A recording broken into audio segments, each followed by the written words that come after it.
Miamians and listeners from around the world. In today's guest, I have Annette Green Alvarez. She is the Executive Director of Global Times Miami. They have received almost 3,000 international visitors from around the world to Miami. These visitors participate as part of the United States State Department's professional exchange programs. For example, we have the International Visitors Leadership Program, the Open World Leadership Program, the Fulbright Program, the Young African Leadership Initiative, and most recently, the Young Leaders of America's Initiative. Make sure to subscribe to our podcast, our YouTube, and check us out on Instagram. If you have any questions, email us at miamiglobalnet@gmail.com.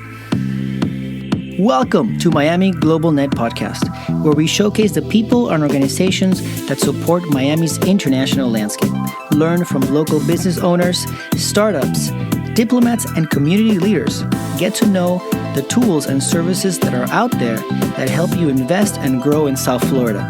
Miami is a true global city where one can live and do business with a global reach. So, Annette, before we begin, can you tell us where we can find you?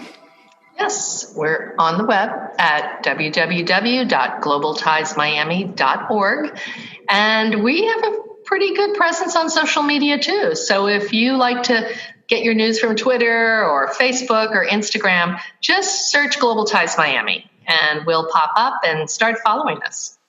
Phone number, the old-fashioned way, call us, 305-421-6344.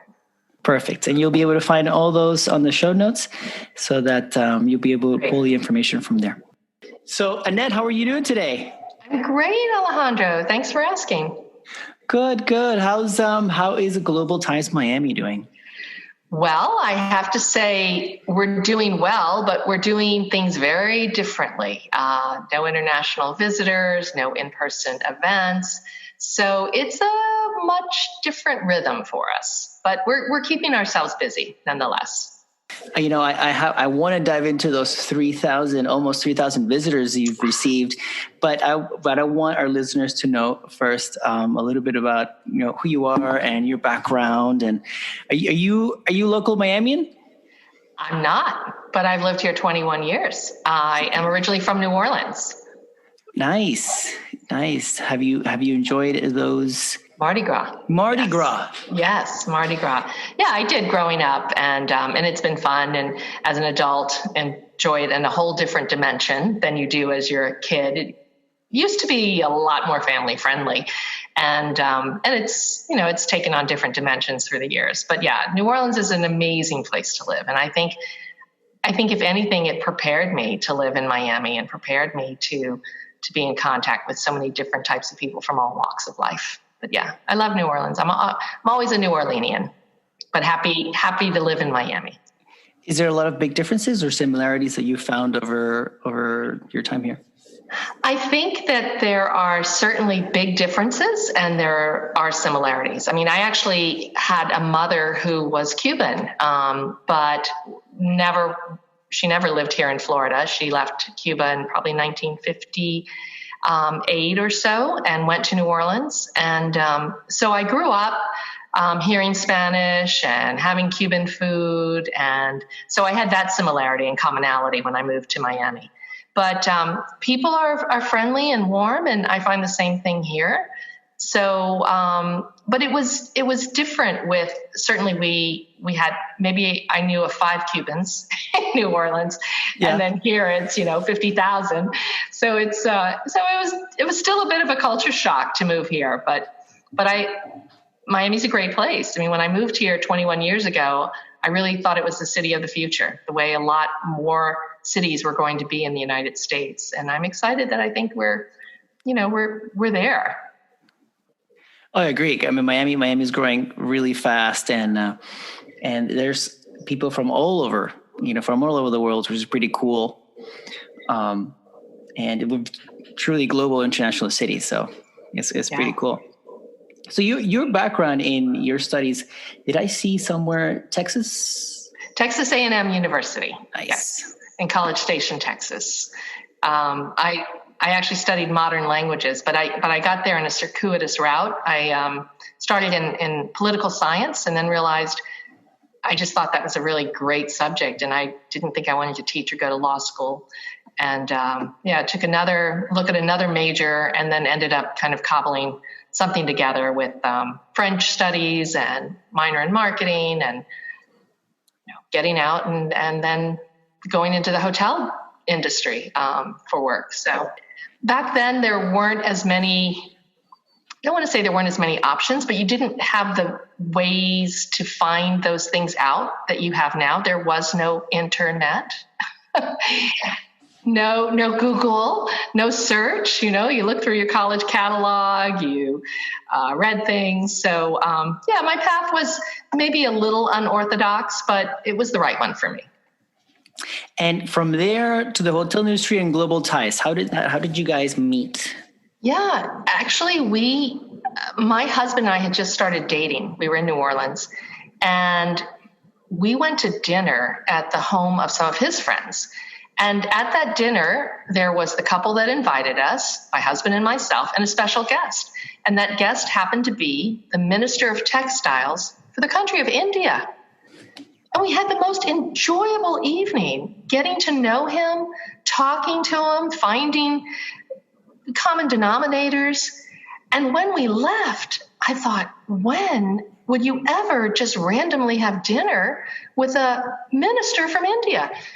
And it happened that the couple that invited us were members of then the Greater New Orleans, Council for International Visitors. And once Walter and I married, they twisted our arms and said, look, you're hospitable people, you should join. And so we did. And then when I moved to Miami, my street, Alejandro, looks like the United Nations, right? I have Iranian Americans next to me. I have, German Americans and Colombians. Didn't have to look for anyone international in Miami.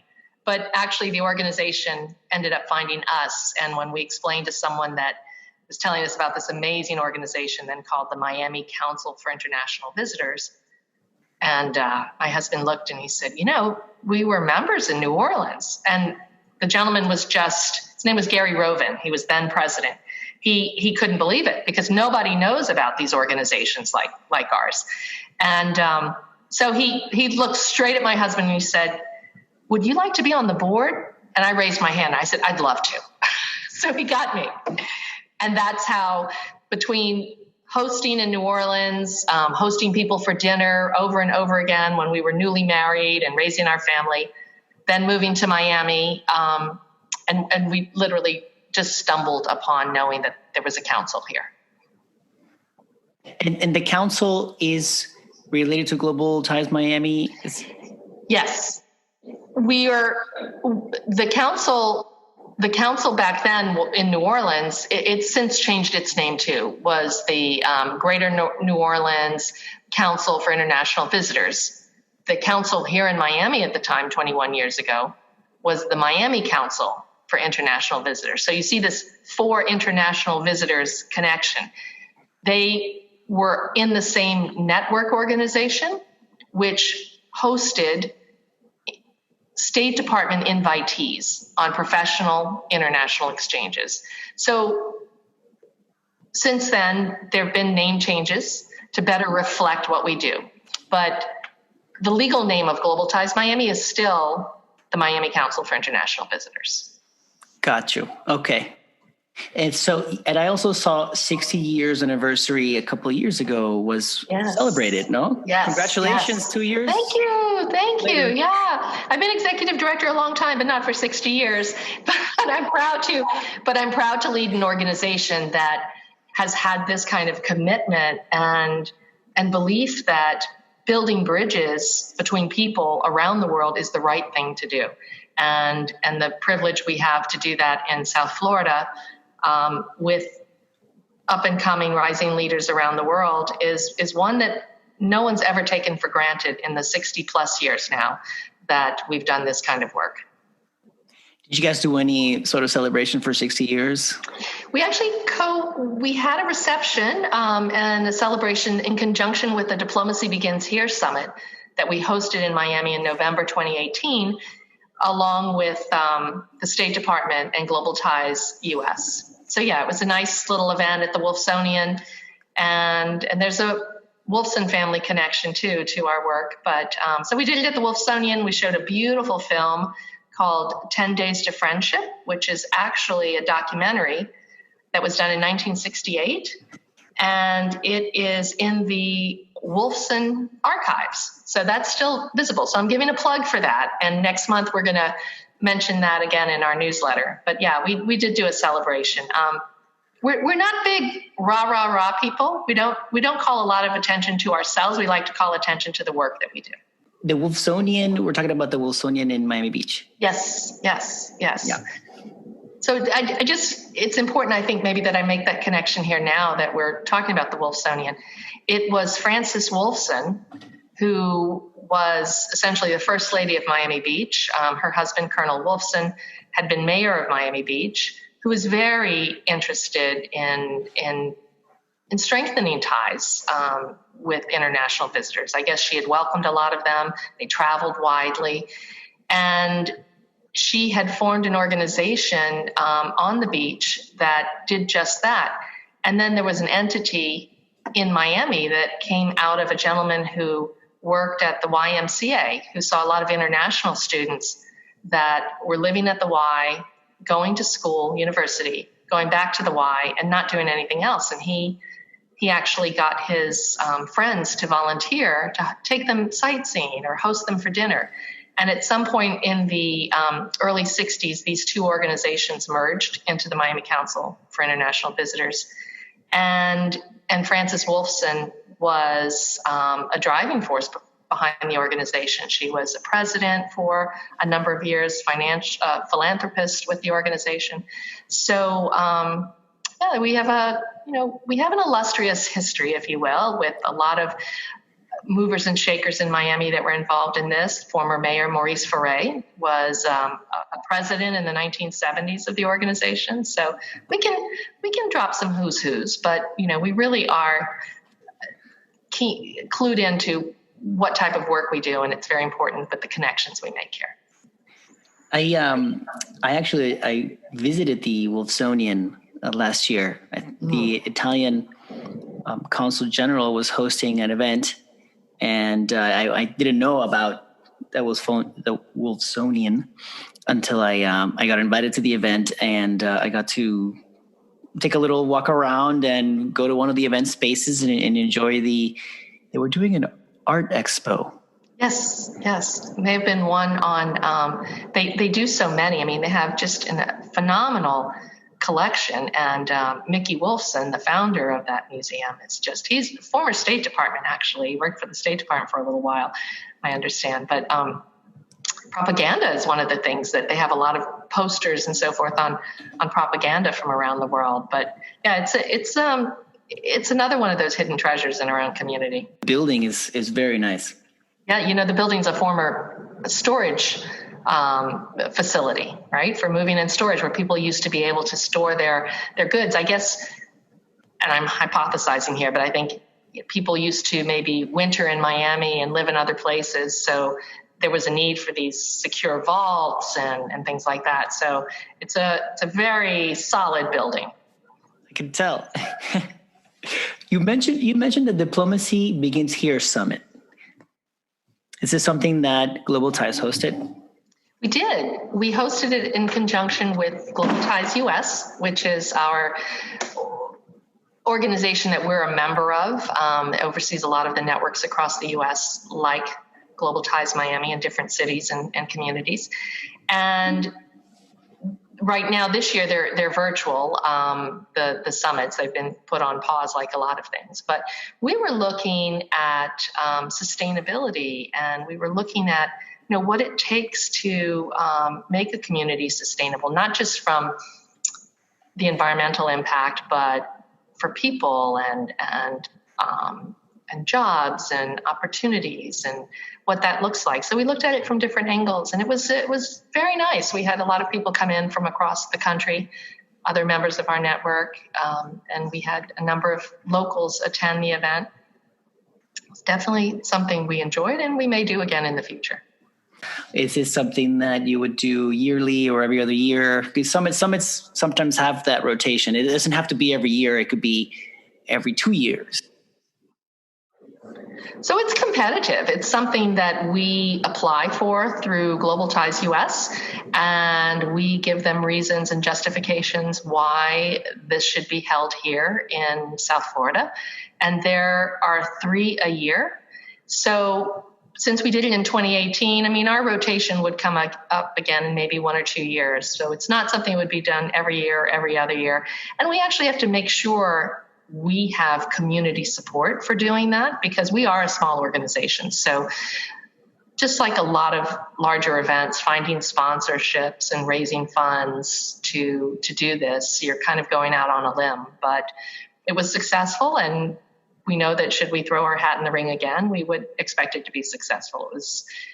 It's a very good way to introduce the local community to what it is we do. They hear people from State Department come and thank them for their efforts in support of international exchange, and particularly the International Visitor Leadership Program, which is the program we do most, where we invite local individuals and organizations to sit down with our international visitors and talk about what they do, but more importantly, how it is they do that. So it was a nice way to say thank you to the people that support this day in and day out.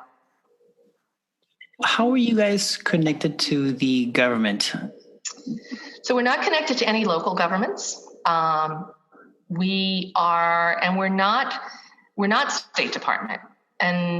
But what we do is we're in this public-private partnership with them through the International Visitor Leadership Program. And the International Visitor Leadership Program, which now I'm going to say IVLP for short, is an 80-year-old exchange program.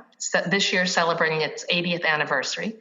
And it really is the star, if you will, in the set of tools that a U.S. ambassador can use abroad.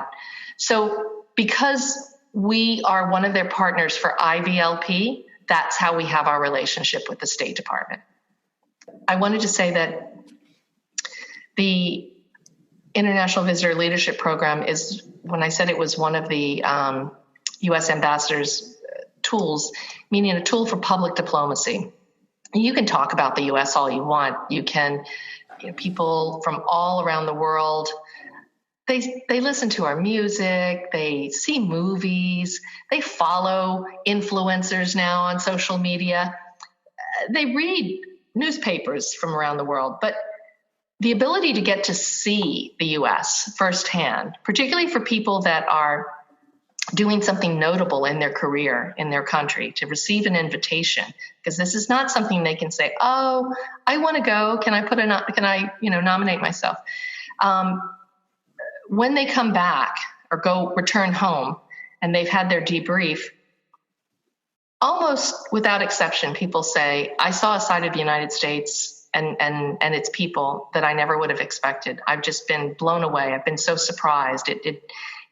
Certain things I thought I knew, but now I really know." And it would be the same if we went to another country and really got an inside view of what life was like there, not just the surface level touristic view that we often get. So U.S. ambassadors say it's their number one tool for public diplomacy, this ability to invite participants to come and travel to the United States on this program, and people who go on, Alejandro, to become presidents, prime ministers, chief of staffs in government. So we have more than 400 people throughout this 80th anniversary that have become heads of state from all around the world on this program.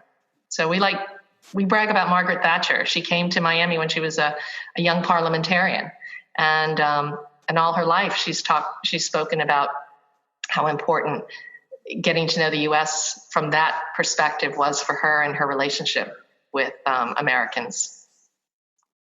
It must be one of the rewarding parts of this job, to be able to receive these guests and show them a different side of the United States. And then they go off and then they grow in their careers. And then you'd be like, I received that person. It's an incredibly rewarding part. And today we're always mindful of that, right? Today we're meeting maybe a young council member in city government, or a state legislator, or a member of parliament, or it just could be an NGO leader or an educator. But we don't lose sight of the fact that tomorrow, the day after, and I'm talking about many tomorrows from now, they could be that person who's now head of government. And but the thrill is not in what could be. The thrill is in what we're doing right now to help explain our country and who we really are to them, to give them this unvarnished view of the United States and allow them to make up their own mind. It's quite a privilege. And I think that it doesn't ever get lost on me, the fact that we have such an amazing democracy, that a woman who is a wife, a mother, someone's daughter, has this privilege to meet people like this, because in a lot of other places, there'd be very, very high level delegations moving people around. But we call this citizen diplomacy. And that's essentially what we do. We're citizen diplomats. How can people get involved? Well, first of all, people can get involved if they want to be what we call a professional partner, in that they are willing to give time to sit, have a meeting, explain what it is they do, how they do it. I think, Alejandro, you've been in on some former meetings with members of city government. I have. Talking about maybe Miami 21, or big development issues, or capital campaigns, how it is that they get to Miami and they look around and they're just fascinated by what the city is. They want to know, how did it get built? What happens? And then we have people that we ask to invite some of these people to dinner. And we're always looking for individuals who care to host a stranger for dinner. We call it dinner diplomacy, right? And that's about it. We don't ask for people to house anyone in their homes. What's nice about this program is that that the visitors have stipends, and we make arrangements for their stays with local hotels. And I'll talk about that more. But we are a membership organization, so people can easily go to our website, look at that tab header that says "Get Involved," and see what works for them. Which one is your favorite way to recommend for people to contribute or to be part of the project? I love for people I love show and tell, right? So I don't want to say, oh, you should become a member and then we'll invite you. No, we'll invite you first. We'll invite you when we're back to doing in-person events. We'll invite you to a Tuesday talk that's in person, with maybe the speakers being themselves the international visitors. But virtually, people can still find us online doing events. And then when people do find us, they think, this is incredible. I mean, I want to be a part of this. I want to be someone who can better our relationships around the world because of my involvement. So we need everyone. We need people to host dinners. We need people to certainly open up their office space and their professional lives and share their work with people. So it's a big tent. We've got room for everyone. Tell us a little bit about other programs. I know you have your talks. Mm-hmm. Your Tuesday talks. Yes. Ignite talks. Yes. Are they similar, or? Well, the Ignite talks was done at the Diplomacy Begins Here Summit. And that was a really creative way in 5 minutes to get an idea across. So the presenters only had 5 minutes. They could use slides. And I still am in awe of these individuals who, from different nonprofits and organizations working on sustainability, made presentations. So yeah, I recommend Ignite. It's very disciplined, which I'm not being today, right now, as I talk to you, free-ranging ideas, but that's terrific. So yeah, we're trying to find different ways. We also have done international films, and that's one thing that we're embarking on and had done just before the stop of COVID. French films. We did a film in conjunction with the Japanese consulate here. And so through movies, it's a really nice way to introduce an idea or a culture and do it in a shared group where you can talk about what it is people are going to see and then afterwards have some discussion. So anything that brings people together, that's international, that's purposeful in its connection, is something we advocate for and champion. You mentioned the movies. One of the members of the Mayor's Council for International Relations, even that has a new name now, he actually asked if we could do like a monthly international movie night and in City Hall, and where we use the main chambers and we have a projector with a new projector. So I was like, I never got around to make that happen, but I will put you in contact. No, that would be excellent. I mean, one of the things that we are doing is working with the consulates on this, because you can't just download a movie and show a film. There are intellectual property rights and registrations and copyrights and money that changes hands for that.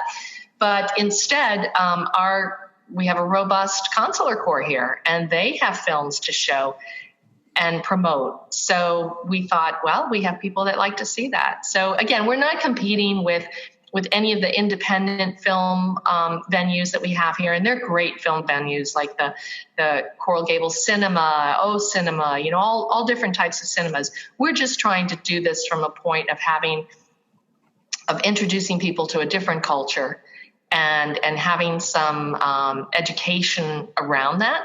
So, we're not going to put anyone else out of business, but yeah, we would, we are exploring this more, and it's something that adds value in between meeting people from around the world. We get to talk about something from another piece of the world.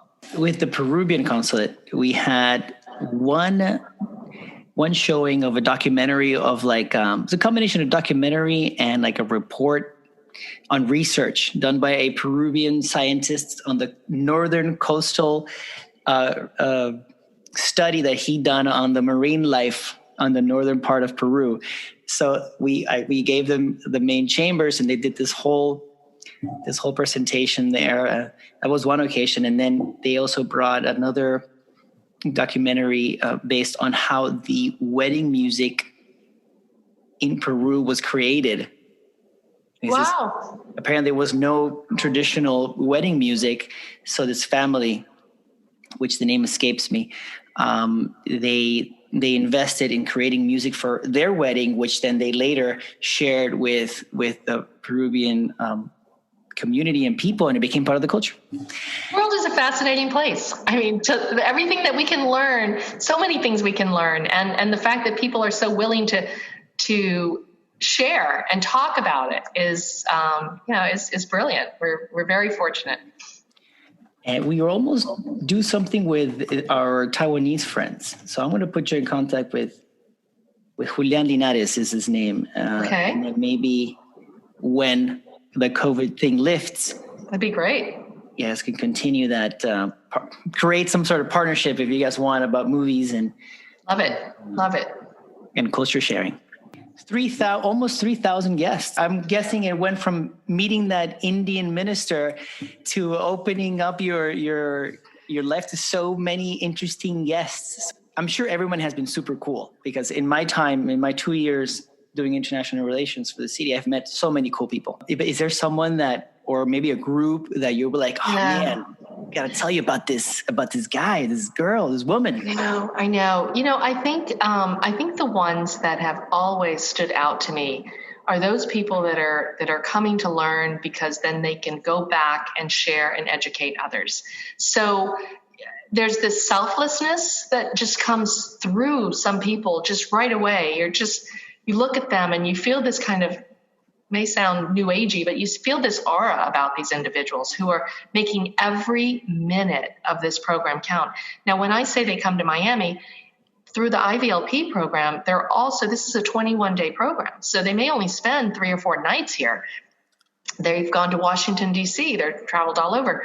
So whether we're the first city out of Washington or the last city to get them, these people distinguish themselves because they're just so open to the experience, and they're open to their mind, to their ideas being challenged, right? But trying to gain everything. So with that introduction, there have been a couple of people, and I think, when you asked me right off the bat, one of those people, we did a project about 2 years after the tsunami that happened in Asia, in Malaysia, and in the terrible tsunami. And these people that came were on a disaster preparedness program, and they all came from that area that had been affected by this Christmas time tsunami. And one of the women headed up Mercy Malaysia at the time, which is the Mercy program is a well-known international organization. But it was almost like we were meeting Mother Teresa, the Muslim version of Mother Teresa. Yeah. And what I mean by that is a person who is so incredibly selfless, who is so wise, and just makes such an impression on you, that Dr. Jamila Mahmood was that individual. And I've continued to follow her. I had the opportunity to invite her to the Global Ties US national meeting in Washington a few years later. And she came, and she was, I believe now she's working at the United Nations, but just a remarkable woman. And again, that same kind of ability to do so much for so many others because they're in the right place at the right time. And we had one other gentleman who came, and I just met him very briefly, and he was with other water managers from India, and his name was Biplap Paul. And Biplap learned about underwater storage and recovery here. You see the story? You told me this one. I was going to bring it up if you didn't. Go ahead, continue. And Biplap took this back to his home in India. He works with the nonprofit that he and his wife founded. And he said, we've got all these monsoons, and then we have dry seasons and drought. But if there's a way to store water in the monsoons and capture it and then bring it back up during the drought, our farmers stand a chance. And his farmers were women farmers, women co-ops. So he invented something called Bungru, and it's open source. And he and his wife started teaching it to women who were farmers, who then taught it to other women.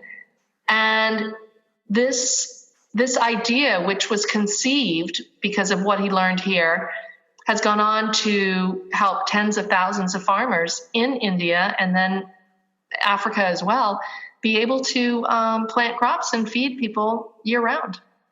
So pretty amazing when you learn that 5-10 years later that a seed that was planted here has gone on to really make a difference in so many people's lives. Amazing. I know, amazing. And just think, all we did was initially call a few people, and it was actually Mr. Doug Yoder, who at the time was with the county's Durham department and then went on to become the assistant director of Miami Sewer and Water. It was him who talked to him about the ways of storing water.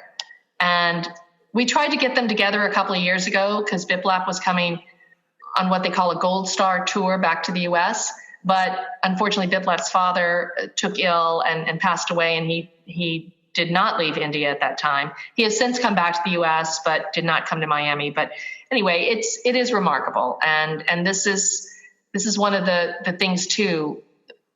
I want to be clear that I say that there are a lot of remarkable people in our own community. I mean, if we didn't have people that said, yes, I'll have a meeting, yes, I'll be happy to share what I do. I'm eager to hear what this individual does that has a similar job like mine.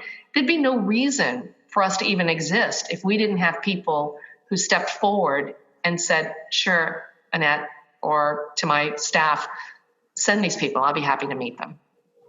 I agree with you. I think a lot of the success I've had in my job as international relations for the city was that there were so many awesome people that were in the industry already, like people working in international relations, but also people not working in international relations. Like even in the city, people don't have to meet with the guests that I handle, right? Or they don't have to. They're busy doing their own thing. So the willingness to sit down and introduce what we do and share our best practices and our ideas is great. It's great, and people want to participate. They want to do it. It's like, when are we starting? Is it? Do I have the right time?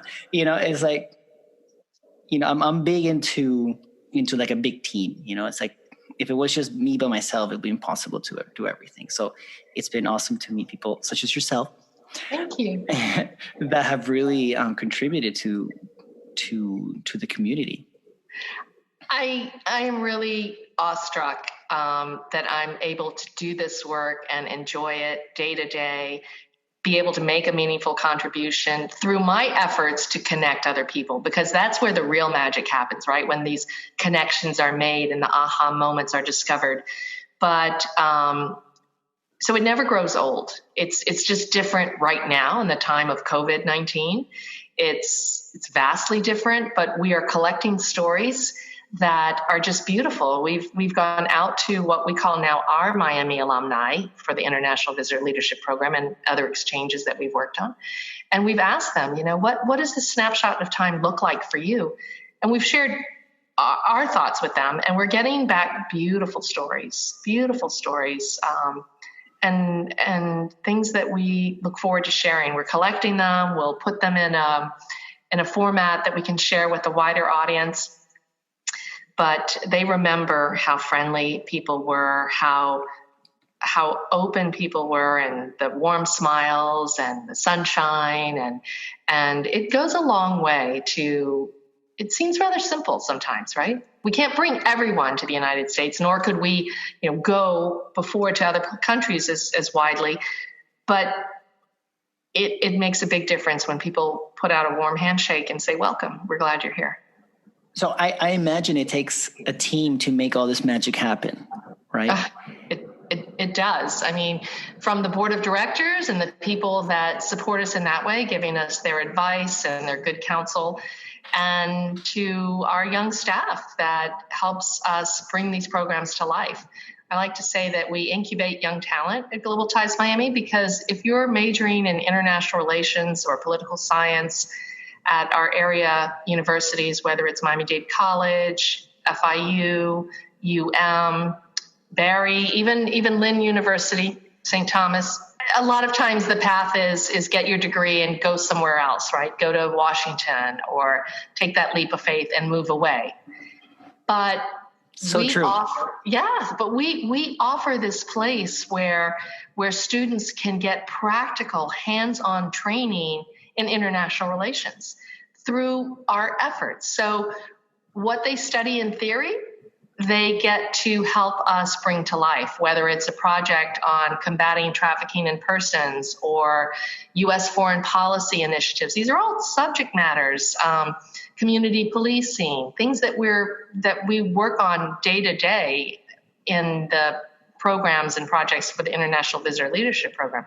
So any day you'll find several young members of our staff. Right now we've got a little core competent team, lovely young women from different backgrounds, and we have some consultants that work with us, a woman who was Lanier Robbins, who had been our former deputy director, and now she's doing strategic planning and consulting for us. But yeah, it's the people that are attracted to this kind of work give it their all. So I'm lucky. I might be the one that's here with you right now answering these questions, but know that there are a lot of people standing next to me. I won't even say behind me, but next to me and sometimes in front to help make this happen.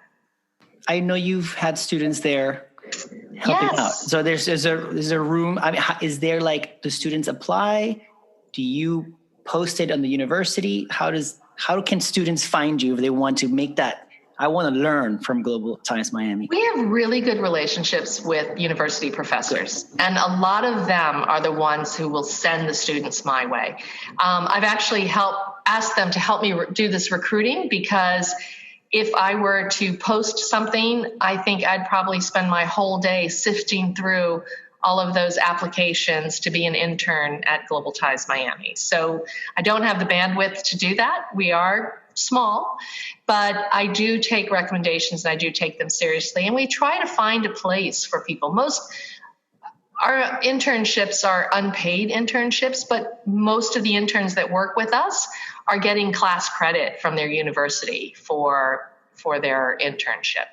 And that's really important. And I give them a lot of my time, the students, because I appreciate the fact that they're doing something for us, and I want to reciprocate by giving them benefit of my knowledge, introducing them to certainly our international visitors and the projects that they've worked on, but helping them with professional development too, while they're still a student, giving them a chance to look ahead as to what opportunities might lie for them if they choose this career. So we've had students that have gone on to do fellowships that they became aware of, or we offered them that position. We knew that was happening, and they could do that. So yeah, it's a real win-win. So yeah, I think you've seen me with some students who may be working on a class project, and they come and they interview me, and they're doing this kind of work. But again, there is so much talent in our community, and there are a lot of people who may not, for one reason or another, actually leave Miami, but this is a passion that they have, international relations. And so we try to be that outlet. We also will be having more opportunities for students to do diplomacy simulations. We're being trained right now from the State Department's American History of Diplomacy Museum on how to conduct diplomacy simulations. So I'll give you a link at some point later that you can have people apply for something. There'll be 3 simulations into the fall from June, September to December, and that'll be very interesting. Please do. I'll attach them to the show notes on the website. Great. I mean, I'll tell you right now that if I would have known, I would have enjoyed international relations as much as I did when I was doing them for the city. I would have definitely been knocking on your door. And just the plethora of options available here in Miami. We're not DC, we're not New York, we don't have to have the United Nations right across the street. But in a way we do, right? There are opportunities everywhere. Even some of the consulates themselves have opportunities for locals for all levels, students and professionals, right? I mean, once you start diving into the community, everybody starts just moving around and you start discovering so many things. And it's very, very well exposed if you take the time and get to know the people and the organizations behind. You're absolutely right. And I tell people sometimes when we have conversations and people say, look at this, what a small world. And I said, it is, but we never would have discovered our connections if we hadn't started talking. So you have to start a conversation to express your curiosity, express your interest, and you never know where that leads. But just starting the conversation like you're doing today with me, I appreciate, because I know that there's going to be a wider audience that's going to learn about Global Ties Miami, learn about our good work, and be attracted to it. And this is amazing. So thank you very much, Alejandro, for giving me this opportunity, and all the people that are next to me that do citizen diplomacy, to share that with a wider audience. Thank you. And thank you for taking the time to join me and giving this a shot. So thank you. My pleasure. Thank you.